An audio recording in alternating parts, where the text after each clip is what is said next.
So my mom saw this video of a physician that was saying how we could have helped a lot of people during this really bad flu season if we would just take enough vitamin D and enough vitamin C every day.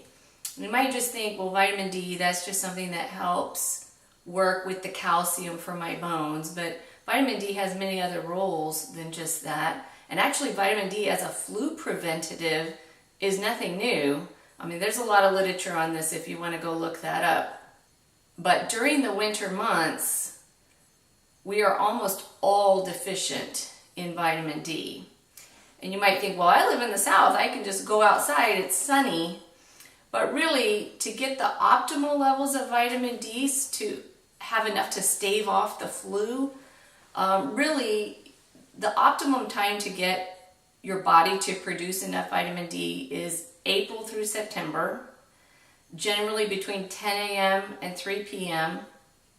You need to stay out for over 20 minutes, and you need to have about 70% of your skin exposed. Well, how often do all of those things come together? Well, during the winter, not at all, because it's not April to September, but during the winter months, we're probably all deficient, so it's important to go get your blood level checked for vitamin D. While you're at your doctor's, it's important to talk about using vitamin K2 with your vitamin D3.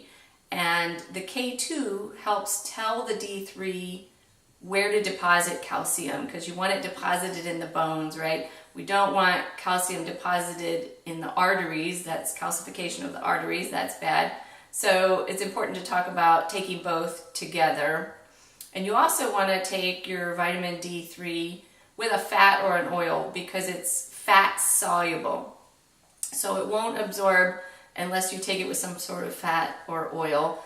So preferably a meal. Although you could do it with your morning coffee as long as you had some sort of creamer, so a fat in there. Now I take my vitamin D3 with my K2 with a tiny little capsule of oregano oil.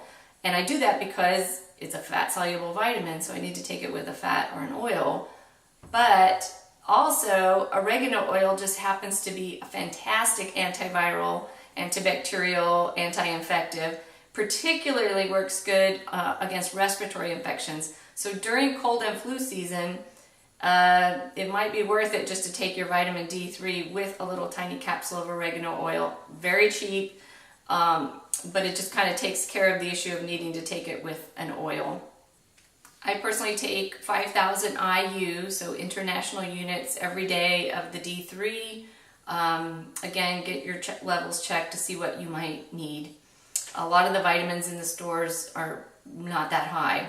So why do we need vitamin C during cold and flu season? Vitamin C is a complete viricide, meaning there is no known virus known to man that will stay viable in the presence of vitamin C in vitro, so in a petri dish.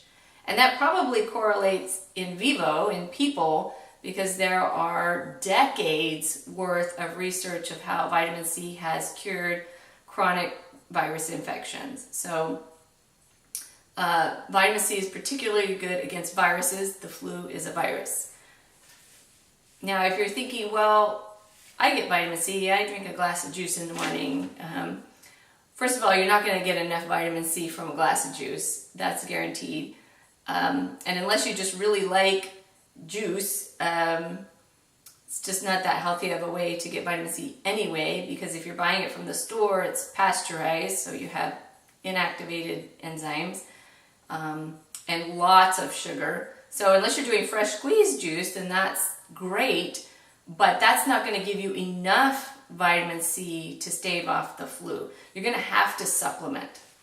So I take 2,000 milligrams of a water-soluble vitamin C every day, and it happens to be a time-released vitamin C with rose hips that I like. And I think the time release is nice because it kind of prevents some of the GI disturbance, and it gives me a nice even amount of vitamin C throughout the day.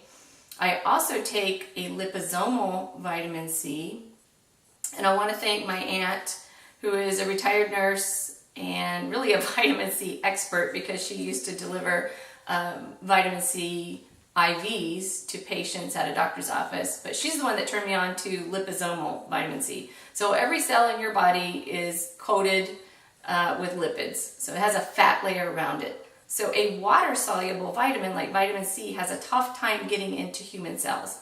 So when you coat the vitamin C with a lipid also, like water and fats, oil and water don't mix. So you really want to use a liposomal vitamin C to get more intensely into the cells. You'll get a much higher amount of vitamin C into your cells if you're also taking some liposomal vitamin C. And they have liposomal everything now, liposomal glutathione and things that just aren't well absorbed.